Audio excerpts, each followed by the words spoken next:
Hello बच्चों, आज हम पढ़ेंगे कक्षा 10 का चैप्टर नंबर 10 व्रत सर्कल। ठीक है।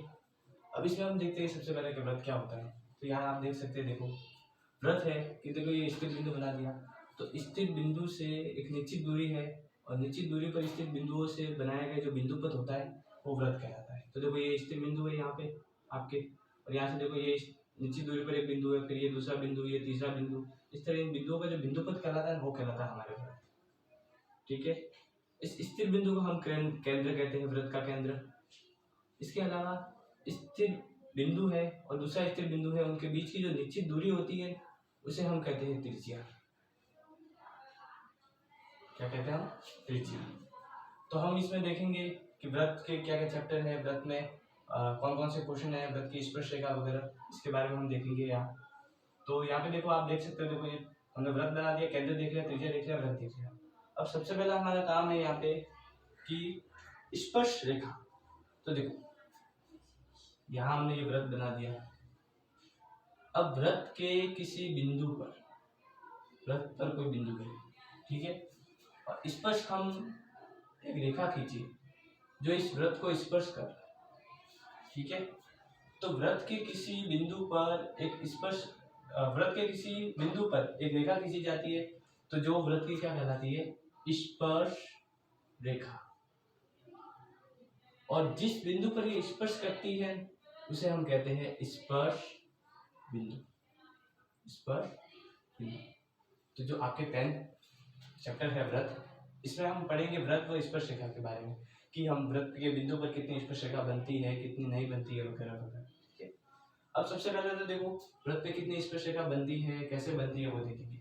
तो देखो यहाँ पे 3 टाइप्स है, 1 टाइप्स, 2 टाइप्स और 3 टाइप्स। अब व्रत के अंदर स्थित बिंदु,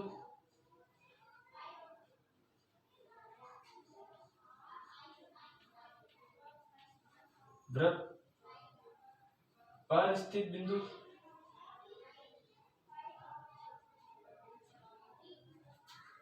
और व्रत के बाहर स्थित बिंदु। अब तीनों तरीकों में हमें देखना है कि स्पर्श रेखाएं कितनी बनती है, कितनी नहीं बनती। सबसे पहला व्रत के अंदर स्थित बिंदु। तो यहाँ आप देख सकते हो कि व्रत के अंदर कोई स्थित बिंदु है, ये तो केंद्र ले लिया, कोई अंदर है, तो इस अंदर वाले रेखा को हम अंदर वाले बिंदु से एक रेखा बनाएंगे तो वो स्पर्श रेखा बनेगी भी नहीं। ये देखो ये व्रत को काट के जा रही है, तो ये तो छिद्र रेखा कहलाती है। तो इसमें जो स्पर्श रेखा होगी, स्पर्श रेखाओं की संख्या हम यहाँ लिख लेते हैं कि स्पर्श रेखाओं की संख्या। तो जब व्रत के अंदर स्थित कोई बिंदु हो तो स्पर्श रेखा कितनी होगी? 0। अब व्रत पर स्थित बिंदु, व्रत पर स्थित बिंदु के लिए हम देखो ये हमने व्रत बना दिया, व्रत के ऊपर कहीं पे भी ये, ठीक है। अब यहाँ से हम खींचते हैं तो एक ही स्पर्श रेखा खींच सकते हैं, दूसरी हम खींचने जाएंगे नहीं खींच सकते। ठीक है। तो व्रत पर स्थित बिंदु है, उस पर कितने स्पर्श रेखा खींच सकते हैं? तो एक। और कितनी बन सकती है? एक। तो ये हो जाएगी हमारी। तीसरा हमारा पॉइंट है व्रत के बाहर स्थित बिंदु। तो व्रत के बाहर हमने ये व्रत बना लिया, ये इसके बाहर स्थित बिंदु है। ठीक है। इससे हम स्पर्श रेखा खींचने की कोशिश करते हैं, तो देखो एक यहाँ पे हम ऐसे खींच सकते हैं, दूसरी हम ये ऐसे खींच सकते हैं। तो बाहर स्थित बिंदु से हमें ये पता चलता है कि व्रत के बाहर अगर स्थित कोई बिंदु है तो उससे हम 2 स्पर्श रेखा खींच सकते हैं। कितने स्पर्श रेखा खींच सकते हैं? 2। और ये दोनों स्पर्श रेखा बराबर होगी। हम आगे नेक्स्ट प्रमेय में पढ़ेंगे कि व्रत के बाहर किसी स्थित बिंदु से कोई स्पर्श रेखा खींची जाती है तो वो दोनों स्पर्श रेखाएं बराबर होती है। ठीक है।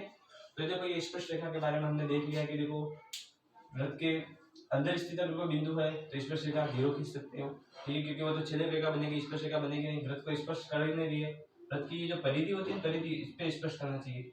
और व्रत की परिधि पर ही स्थित कोई बिंदु है तो वहां से हम एक स्पर्श रेखा खींच सकते हैं, और व्रत के बाहर कोई स्थित बिंदु है तो वहां से हम 2 स्पर्श रेखा खींच सकते हैं।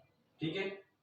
अब आगे देखो, आगे हमारे ऐसा है, अब आगे हम देखेंगे कि देखो 2 प्रमेय है आपके 10.1 और 10.2 व्रत और स्पर्श रेखा के बीच में। तो देखो प्रमेय फर्स्ट है कि देखो व्रत के किसी बिंदु पर स्पर्श रेखा स्पर्श बिंदु पर जाने वाले त्रिज्या पर लंब होती है। तो देखो हम यहाँ पे क्या करते हैं कि एक स्पर्श रेखा खींच लेते हैं, ये देखो 10.1 के लिए ये वाली स्पर्श रेखा खींच ली हमने। ठीक है। ये हमारा स्पर्श बिंदु हो गया। अब देखो हम यहाँ पे देखो ये केंद्र बिंदु है, यहाँ से हम त्रिज्या खींचते हैं, ठीक है, तो देख सकते हो आप कि देखो यहाँ से देखो वृत्त के केंद्र बिंदु से स्पर्श बिंदु को मिलाया जाता है तो ये 90 डिग्री का कोण बनाता है, इस तरफ भी और इस तरफ भी।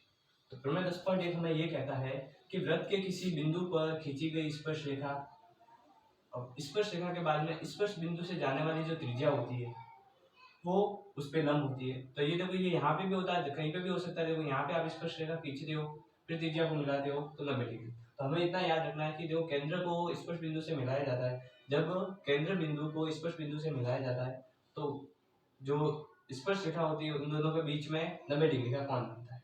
ठीक है, ये प्रमेय 10.1 हो गया, यही हमने आगे के क्वेश्चन में वगैरह यूज करना है। ठीक है, दूसरा प्रमेय आप देख सकते हो, देखो अभी मैंने बताया था कि प्रमेय 10.2 है, बाह्य बिंदु से वृत्त पर खींची गई स्पर्श रेखा की लंबाई बाह्य बिंदु से स्पर्श रेखा लंबाई में बराबर होती है।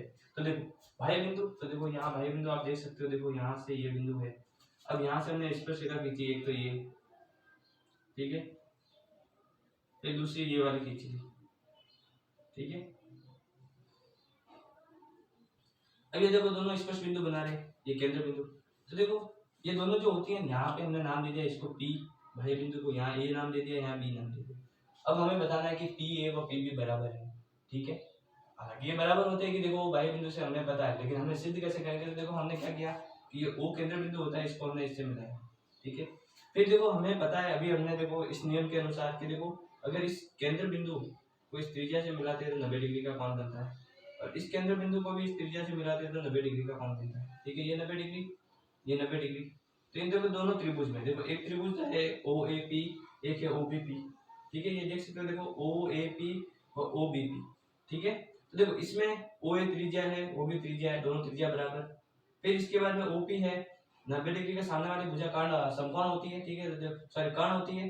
90 डिग्री के सामने वाली एक इसका कर्ण, इसका कर्ण, दोनों का कर्ण भी बराबर है और दोनों के बीच में 90 डिग्री भी है, दोनों समकोण त्रिभुज है, दोनों की एक भुजा बराबर है, ठीक है, और दोनों का कर्ण भी बराबर है। तो हम कह सकते हैं देखो तो त्रिभुज OAP व त्रिभुज OBP, ठीक है। इसमें देखो OA त्रिज्या है, इसमें OB त्रिज्या, दोनों बराबर, दोनों समकोण त्रिभुज है। तो यहाँ मैं लिख देता हूँ कि समकोण, दोनों हमें पता है कि 90 डिग्री का कोण बनाती है तो दोनों समकोण होते हैं। इसके अलावा दोनों का समकोण बराबर है, दोनों का समकोण समकोण के सामने वाली भुजा बराबर है, ठीक है। ये कर्ण दोनों के लिए OB बराबर, तो हम लिख सकते हैं कि RHS सर्वांग समता से, ठीक है, सर्वांग समता से समकोण कर्ण भुजा, ठीक है। समकोण कर्ण भुजा के नियम से क्या हो जाएंगे कि दोनों जो त्रिभुज हो जाएंगे वो सर्वांग हो जाएंगे, ठीक है। तो जब दोनों त्रिभुज सर्वांग होते हैं तो उनकी संगत भुजा भी बराबर होती है। तो देखो ये संगत भुजा ले ली, ये संगत भुजा ले ली, तो इसमें क्या हो जाएगा कि PA व PB भी क्या हो जाएगी बराबर।